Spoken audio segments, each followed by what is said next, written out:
शिवो में ज्योतिषाचार्य सतीश कुमार मेहता आज आपके लिए कुंडली देखें का भाग 2 लेके आया हूँ।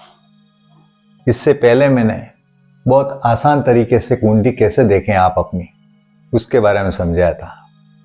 लेकिन आज हम उससे आगे चलते हैं कि भाग 2 के अंदर उससे आगे क्या क्या चीज़ें और देख सकते हैं। आज आसान तरीके से मैं समझाने का प्रयास करूँगा। अगर किसी ने मेरा पहला वीडियो नहीं देखा है तो उसे देखें, इसके बाद भाग 2 देखें, तो मैं मानता हूं कि बहुत आसानी से समझ पाएंगे। चलें आगे स्टार्ट करते हैं। सबसे पहले ये बताना चाह रहा हूं कि इसको हम कुंडली का फर्स्ट भाव कहते हैं, पहला घर कहते हैं। यहां से हमने स्टार्ट किया था कि ये पहला घर, ये दूसरा घर, तीसरा, चौथा, पांचवा, छठा, सातवां, 8, इस तरह से हम 12 भाव को देखते हैं। चाहे कोई भी नंबर लिखे हो, आज मैंने नंबर नहीं लिखे इसमें, कोई भी नंबर हो हम उसको पहला भाव कहते हैं। और पहले भाव में हमने पहले देखा था कि इससे हम अपना स्वभाव, अपना स्वास्थ्य, अपने रंग रूप, व्यक्तित्व, कॉन्फिडेंस देखते हैं। अगर हम जानते हैं कि शुभ ग्रह अगर होते हैं तो अच्छा फल देते हैं, रंग रूप अच्छा होगा, व्यवहार, नेचर आपका अच्छा होगा, ये सारी जानकारी मैंने दी थी। आज हम ये देखना चाहते हैं कि कई बार शुभ ग्रह होता है, फिर भी कई बार व्यक्ति कहता है कि मेरे स्वभाव में, रंग रूप में अंतर क्यों है।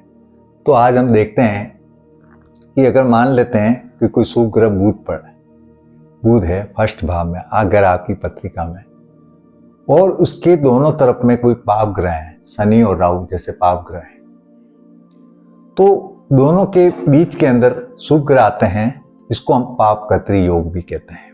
पाप कत्री का मतलब पाप प्रभाव। कई बार अच्छा व्यक्ति होता है लेकिन किसी पाप प्रभाव में, यहाँ पापी लोगों के साथ रहने से वो खराब हो जाता है, दूषित हो जाता है। तो हम ये देखना चाह रहे हैं कि अगर दोनों साइड में, दोनों घरों के बीच में अगर कोई शुभ ग्रह है तो अपना प्रभाव न्यून कर देगा, अपना प्रभाव कम कर देगा। उस तरीके से अगर हम देखें तो बुध यहाँ अच्छा परिणाम नहीं देगा। बुध का रिजल्ट जो अच्छा सुंदर होना चाहिए था, वाणी अच्छी होनी चाहिए थी, रंग रूप अच्छा होना चाहिए था, उसमें कुछ कमी आ जाएगी। इसी तरह से अगर 2nd भाव में कोई शुभ ग्रह है और दोनों साइड में, दोनों भावों के बीच में अगर शनि और राहु के बीच में, या मंगल या राहु के बीच में, या राहु में कोई भी 2 पापी ग्रहों के बीच में कोई ग्रह, शुभ ग्रह आ जाता है तो पाप प्रभाव देता है। एक दूसरा और भी बताना चाह रहा हूं कि अगर चंद्रमा 8 अंक के अंदर लिखा है, वृश्चिक राशि कहलाती है। 8 अंक का मतलब होता है वृश्चिक राशि। कैसे? पहली राशि मेष है तो 1 अंक, 2 राशि वृषभ राशि है तो उसको 2 अंक दिए गए हैं। आज हम देखते हैं कि चंद्रमा अगर 8 अंक के अंदर लिखा है, अगर ये 8 अंक है और आपके चंद्रमा लिखा है तो वो नीच का हो जाएगा, सबसे खराब परिणाम देता है। इसी तरह से अगर बुध 12 अंक में लिखा है तो वो नीच का होगा। नीच मतलब खराब। 12 मतलब मीन राशि। मीन राशि के अंदर कहीं भी 12 यहाँ लिखा और अगर इसमें बुध है तो वो खराब है। चाहे यहाँ है बुध नीच का है तो वो परिणाम 10वें भाव का फल खराब देगा। चौथे घर में है 1, 2, 3, 4 तो वो परिणाम खराब देगा, चौथे भाव का नुकसान करेगा, घर, मकान, माता इत्यादि का सुख में कमी लाएगा। इसी तरह से गुरु 10 अंक में अर्थात मकर राशि में, 10 अंक मतलब राशि जो है वो मकर आती है। मकर में गुरु कहीं भी बैठा है 10 अंक में तो वो अपना परिणाम खराब देगा और जिस भाव में उस भाव का परिणाम खराब देगा। इसी तरह से शुक्र 6 अंक में लिखा है, कन्या राशि कहलाती 6 अंक, या नीच का कहलाता है तो वो परिणाम खराब देगा। इसी तरह से चंद्रमा अच्छा कब माना जाता है? जब शुक्ल पंचमी अर्थात उजाली पक्ष में पंचमी से लगा के कृष्ण पंचमी तक अगर जन्म है तो वो बहुत अच्छा चंद्रमा है, वरना वो भी पाप प्रभाव में आएगा, पापी कहलाएगा। इसी तरह से शनि मेष राशि में एक अंक के अंदर लिखा है तो वो नीच का है, वो खराब परिणाम देता है। मंगल 4 अंक अर्थात कर्क राशि का 4 अंक लिखा मतलब कर्क राशि में खराब प्रभाव देगा। इसी तरह से राहु 9 अंक में है अर्थात धनु राशि में। मैंने नीचे 8 अंक भी लिखा है।